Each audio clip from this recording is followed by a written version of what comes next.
Hey guys, we're just doing some more cleanup around the farm, and one thing we're doing today is, as it's getting colder, we're actually insulating our well pump. Yeah, you're thinking, why are you doing that? You're inside a building. This is a wonderful tool shed, we're calling it, that my father, mainly my father, I assisted, built last summer, and we just have not had the finances yet to actually insulate the building and finish it up. Welcome to farming. Anyways, so we're doing a kind of patch job here to keep our $3,000 irrigation pump and irrigation system for all our greenhouses warm and cozy all winter. So one, we can use water, and two, all the pipes don't freeze and we don't have to replace them and spend all that money again. So let me flip the camera around. I'll give you a quick tutorial of what we did. Really cheap, really simple, and really effective. We did this last year, and I'm installing it now finally because we're starting to get to those colder temperatures where it will start to actually freeze inside here, but not in the little box here. So before we start, we'll just take a dive down into here. Right down in here is our 2 horsepower irrigation pump. And then streaming down is all our lines to our different greenhouses. These are all filled with water currently. The water is still on with this big valve right here. So what we did is my father built just a box around the whole system. Very simple, 2x6s on one side frame. My father's a carpenter, so he does things quite to the extreme. You couldn't break into this if you tried. But what we did is we insulated the back wall with this product called Rockwall. It's actually fire resistant and water resistant and rodent resistant. So we insulated the back wall up a couple feet, and then we insulated the interior wall with the same material.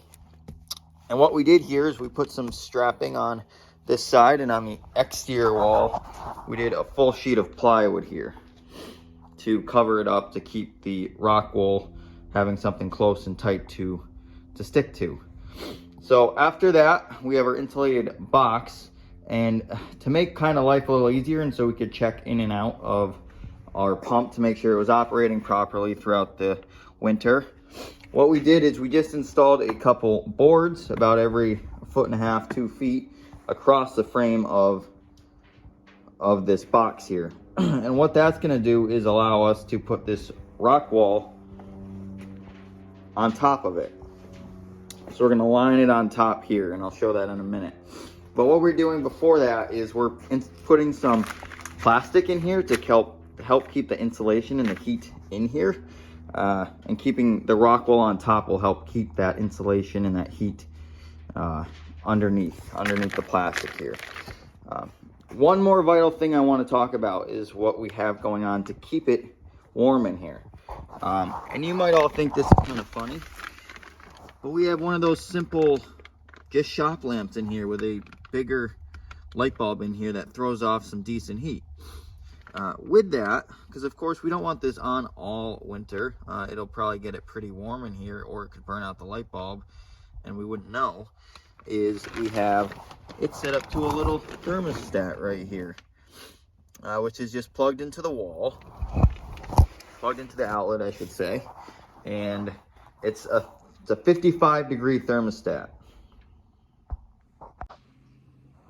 So we have a thermostat that I just showed you that's plugged into an outlet and then plugged into the light. And the thermostat is meant to kick on at around, I believe it's meant to kick on around 35 degrees, 38 degrees. It'll trigger when it gets that cold in here to kick that light on. And what that's going to do is it's going to turn on once it gets that cold. So it'll start heating the space before we hit that freezing temperature. And it's triggered to shut off somewhere around 55 degrees. Doing this last winter, we were able to keep and maintain this interior box somewhere between 49 to 53 degrees all season. And using that little thermostat that probably cost maybe $10-15 at Home Depot, a light we had hanging around, and a light bulb, and a bunch of wood material, you know, we're probably into this for less than $100 at most. The Rockwool is probably your most expensive product here. But this is going to keep our $3,000 pump and system nice and insulated in the winter until we have time to finish our insulation here.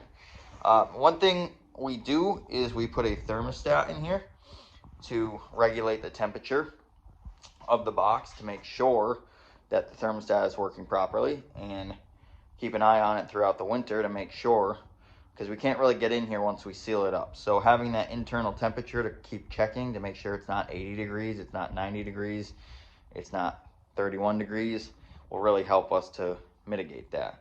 So we're gonna patch this up and we're gonna check on it maybe later today or tomorrow to make sure things are working properly, and we're gonna say sayonara for the rest of the winter until we really start using water again.